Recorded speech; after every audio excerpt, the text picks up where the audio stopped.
Hello, आता आपण बघूया विण दोघांतली ही तुटेना या मालिकेचा एपिसोड रिव्ह्यू. आजच्या भागात आपल्याला असं बघायला भेटले की अर्पिता आणि मल्लिका घरी पुढे लवकर येतात आजी येण्याच्या आधी आणि मुद्दामच नाटक करतात की भाकर तुकडा आण गं म्हणून. तेव्हा आजी पटकन येते.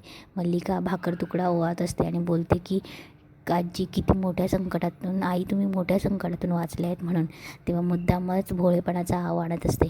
तेव्हा आजीला सगळे घरात घेऊन येतात. आजी बाहेर सोफ्यावरच बसते आणि बोलत असते की मला इथे सोफ्यावरच बसू द्या, ते घरात खूप कोंदटल्यासारखं होतं, मला सगळ्यांसोबत बसायचं आहे म्हणून. तेव्हा आजी बोलते की स्वानंदी कुठे? तेव्हा मल्लिका बोलते काय माहीत कुठे गेली आहे, म्हणा यायला पाहिजे होतं ना, आमच्याबरोबर यायला नाही म्हणाली ती. तेव्हा अर्पिता बोलते की मला माहिती कुठे गेली असेल, तिच्या BFFला भेटायला गेली असेल म्हणून. तेवढ्यात स्वानंदी येते. तेव्हा आजी बोलते की हे बघा आली. तेव्हा स्वानंदी येते. तेव्हा आजी बोलते की काय गं कुठे राहिली होतीस? तेव्हा स्वानंदी बोलते की ती गोळा औषधं वगैरे बघत होती आजी, काही राहिले काही नाही ते. तेव्हा अर्पिता बोलते की अगं पण ते समरदादाने येताना सगळं बघितलं होतं की. अर्पिता मुद्दामच सगळ्यांसमोर सांगते की ती तिच्या BFFला भेटायला गेली होती म्हणून. तेव्हा अर्पिता बोलते की आजी स्वानंदीच्या हलगर्जीपणामुळे तुझ्यावर हे दिवस आलेत, आता तिला शिक्षा मिळायलाच हवी, आम्हाला बरं शिक्षा देतेस गं तू. तेव्हा आजी बोलते की तू काहीही बोलू नकोस, तिने काही मुद्दाम केलेलं नाही आहे, माझंच हलगर्जीपणा नडला आहे, मी पुढे गेली नसती तर पायरीवरनं घसरलीच नसती. तेव्हा अंशू बोलतो की हो का, म्हणजेच घरातली फक्त सगळ्या गोष्टी माझ्यासाठीच आहे का? तेव्हा आजी बोलते तू तर बोलूच नको अंशू, तुझ्या गोष्टी कीव करण्यासारख्या नाहीच आहे, तुझे दुष्कर्म आहे आणि स्वानंदीने मुद्दाम केलेलं नाही आहे. तेव्हा अर्पिता मुद्दामच बोलते. तेव्हा मल्लिकाही बोलते पण आई तिचं हलगर्जीपणामुळेच तुमच्यावर ही वेळ आली ना, तर तिला शिक्षा मिळायलाच हवी. तेव्हा स्वानंदी काहीच बोलत नसते, तिला स्वतःलाच गिल्ट फील होत असतं. समरही त्यावर काही बोलत नसतो. अर्पिता बोलते की समरदादा आता सगळ्यांसाठी सेम रूल ठेव ना, आमच्यासाठी वेगळे आणि स्वानंदीसाठी वेगळे का?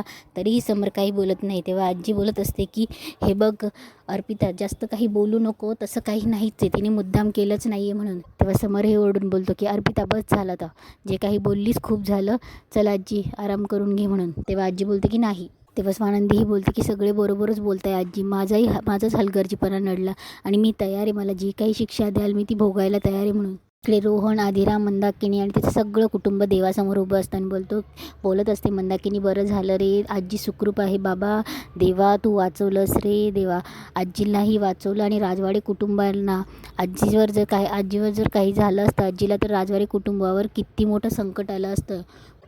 धन्यवाद देवा तू वाचवलंस म्हणून. आणि आता उद्याचा सण साजरा करायला आम्ही आता मोकळे आपण. तेव्हा आदिरा बोलते की आई आत्ताच होळी साजरी केली ना, उद्या कुठला सण?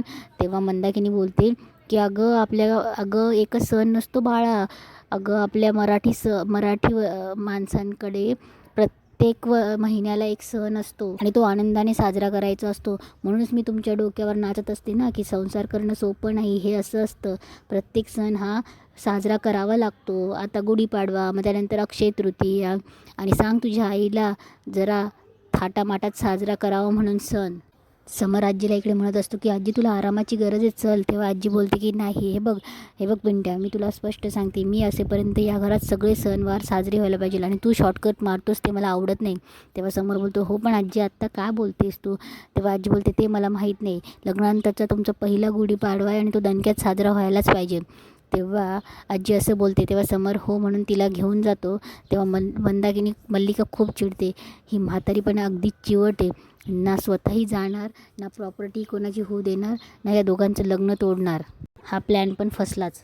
इकडे समर आजींना तिला कुठल्या कुठल्या गोळ्या औषधं घ्यायचं ते सांगत असतो आणि बोलतो की मीच देईल, पण मी जर ऑफिसमध्ये असेल ना तर नारायणला मी सांगून जाईल, तर आजी व्यवस्थित गोळ्या घ्यायच्या, पाण्याचं तांब्याही ते भरून ठेवलेलं राहील आणि काही लागलं तर मला सांगायचं, मी जो ऑफिसला असेल तर तुझी काळजी मलाच घ्यावा लागणार आहे.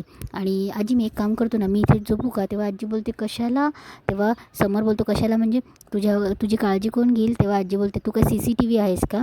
आणि कशाला रे, मलाही प्रायव्हसी पाहिजे ना. तेव्हा समर बोलतो तुला प्रायव्हसीची काय गरज आहे? तेव्हा आजी बोलते का म्हाताऱ्या माणसांना प्रायव्हसी नाही लागत?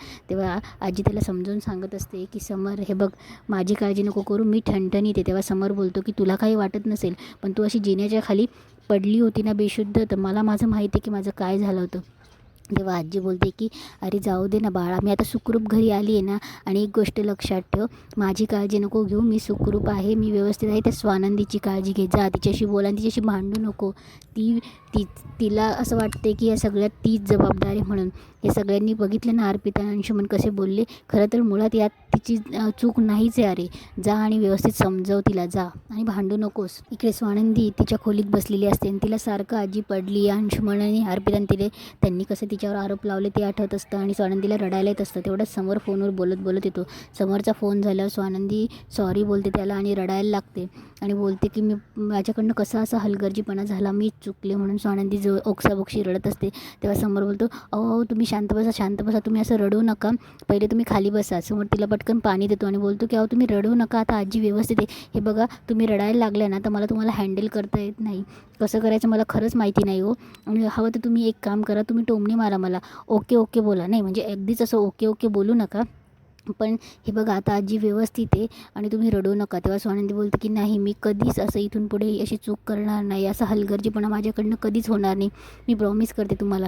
तेव्हा समोर बोलतो की हो मान्य आहे मला माहिती आहे की काही तसं आजी आता व्यवस्थित आहे ना, आणि उद्या पाडवा आहे, आजीच्या मनासारखं सेलिब्रेट करण्याची जबाबदारी ही आपलीच आहे. तुम्ही आता शांतपणे झोपा आणि विचार काढून टाका डोक्यातनं.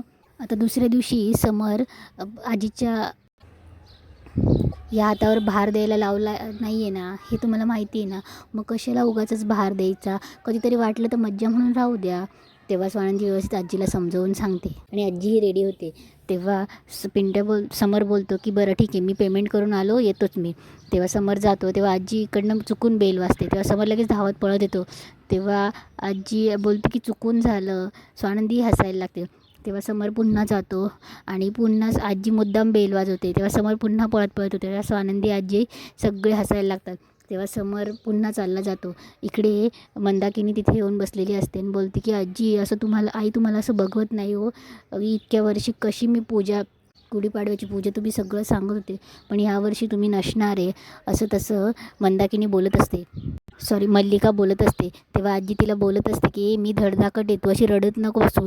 तेव्हा समरे तिला समजून सांगतो की काकू अगं जाऊ दे ना, जरी आजी फिजिकली गुढीपाडव्याच्या पूजेच्या वेळेस तिथे नसेल तर आपली पूजा व्यवस्थित होणार आहे, कारण की आपण आजीशी व्हिडिओ कॉलवर बोलणार आहे. आणि हे मल्लिकाला बिलकुलही पटत नसतं. तेव्हा ती मुद्दामच रडण्याचं ढोंग करत असते की असं कसं आईंना असं झालं, मी आईंना अशा अवस्थेत बघूच नाही शकत, यापुढेही त्या अशाच असणार हे मला माहिती, पण सहन होतच नाही. तेव्हा आजी पुन्हा बोलते की अगं ह्याच रडत नको बसू, मी धडधाकटे, किती वेळा सांगितलं, मला काहीही झालेलं नाही आहे.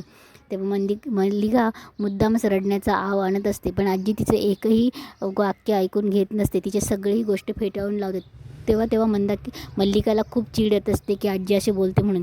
ही म्हातारी प्रत्येक गोष्टीला चकवा देत असते म्हणून मल्लिकाला हे आवडत नसतं.